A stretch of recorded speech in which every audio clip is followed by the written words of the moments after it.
नमस्कार दोस्तों, news today में आपका स्वागत है। दिल्ली में राष्ट्रपति शासन लग सकती है। कल यानी मंगलवार को बीजेपी विधायकों ने राष्ट्रपति से मुलाकात की और इसी दौरान दिल्ली में राष्ट्रपति शासन लागू करने की अनुशंसा की और विज्ञापन सौंपी। राष्ट्रपति सचिवालय ने इस विज्ञापन को केंद्रीय गृह मंत्रालय के पास भेज भी दिया, जिसके बाद इस बात की चर्चा और ज़्यादा तेज हो गई कि बहुत जल्द हो सकता है दिल्ली में राष्ट्रपति शासन लग जाए। हम आपको बता दें कि बीजेपी विधायकों ने इससे पहले भी 30 अगस्त को राष्ट्रपति से मुलाकात कर दिल्ली में राष्ट्रपति शासन लागू करने की सिफारिश की थी, लेकिन उस समय राष्ट्रपति सचिवालय ने बीजेपी के विज्ञापन को केंद्रीय गृह मंत्रालय के पास नहीं भेजा था।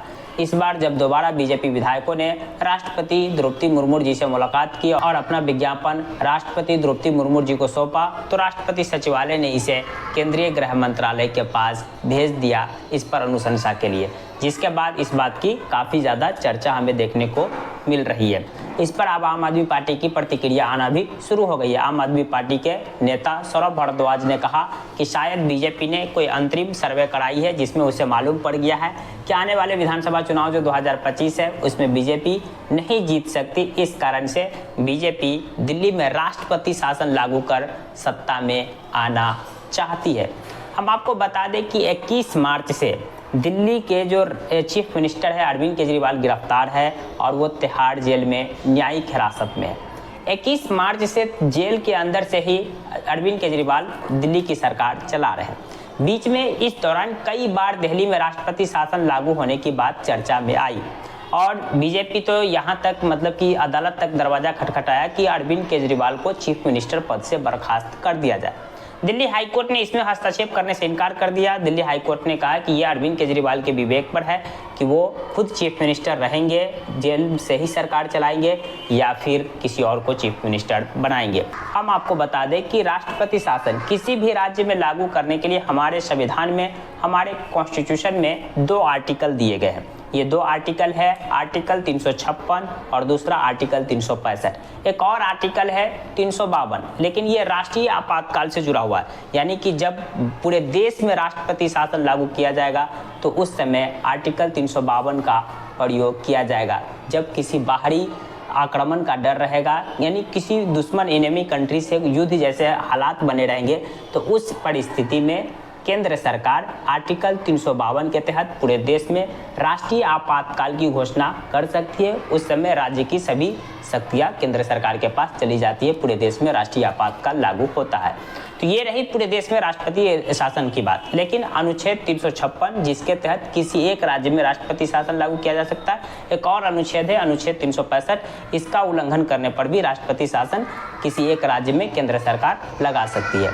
तो यहाँ पर दिल्ली की बात करें तो दिल्ली में आर्टिकल 356 यानी अनुच्छेद 356 का प्रयोग केंद्र सरकार यानी कर सकती है। सवाल उठता है कि अनुच्छेद 356 का प्रयोग केंद्र सरकार किन किन परिस्थितियों में कर सकती है।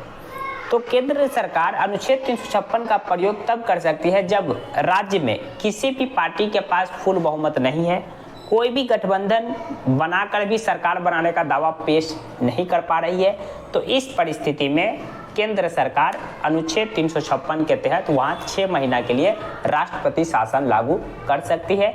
अगर 6 महीना तक भी कोई भी पार्टी या कोई भी गठबंधन वहाँ पर अपना दावा पेश नहीं कर पाएगी अगर सरकार बनाने से जुड़ा, तो फिर 6 महीना बाद दोबारा से राज्य में चुनाव करवा लिया जाएगा। लेकिन दिल्ली में तो ये परिस्थिति नहीं है। दिल्ली में आम आदमी पार्टी के पास फुल मेजोरिटी है, तो ये परिस्थिति दिल्ली में नहीं है। दूसरा, जब राज्य में संवैधानिक संकट पैदा हो जाए, संवैधानिक संकट मतलब कि राज्य का कानून व्यवस्था पूरी तौर से चौपट हो जाए, राज्य सरकार राज्य को चला नहीं पा रही है, वहाँ पर काफ़ी ज़्यादा धरना प्रदर्शन, विरोध प्रदर्शन उग्र हो चुका है, राज्य में संवैधानिक तंत्र पूरी तौर से विफल हो चुके हैं, जैसे मणिपुर जैसी स्थिति है, तो इस स्थिति में केंद्र सरकार राज्य में अनुच्छेद 356 लगा सकती है।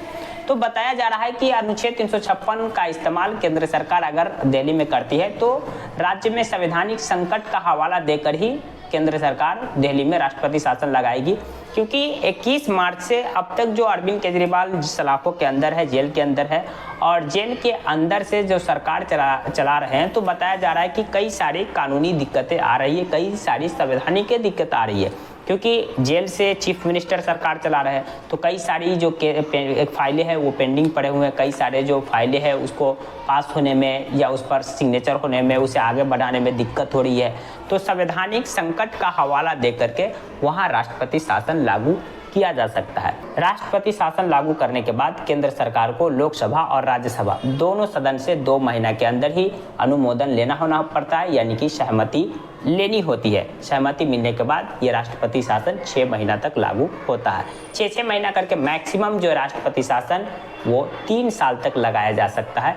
3 साल के बाद राष्ट्रपति शासन किसी भी राज्य में नहीं लगाया जा सकता। इसके अलावा राष्ट्रपति शासन को सुप्रीम कोर्ट में भी चुनौती दी जा सकती है। सुप्रीम कोर्ट इस मामले पर सुनवाई कर सकती है और अपना फैसला सुना सकती है कि राष्ट्रपति शासन लागू किया गया है, वाकई में राज्य में संवैधानिक विफलता थी, क्या राज्य में वाकई में जो संवैधानिक तंत्र है वो विफल हो चुका था, प्रशासन ठीक से नहीं चल रहा था जिस कारण से राष्ट्रपति शासन लगाने की जरूरत पड़ी, या फिर ये एक राजनीतिक कारणों से राष्ट्रपति शासन लगाया गया है। इस पर सुप्रीम कोर्ट अपना फैसला ले सकती है, फैसला सुना सकती है। बाकी दिल्ली को लेकर आपकी क्या राय है? क्या दिल्ली में वाकई में राष्ट्रपति शासन लागू करने की ज़रूरत है या नहीं है? राष्ट्रपति शासन लागू होगा या नहीं होगा, या यूं ही चर्चाओं का बाजार गर्म है? आपकी जो भी प्रतिक्रिया है कमेंट बॉक्स को लाइक कमेंट कर सकते हैं। जानकारी पसंद आई तो प्लीज़ वीडियो को लाइक कर दीजिए, चैनल को सब्सक्राइब कर दीजिए। Thank you for watching.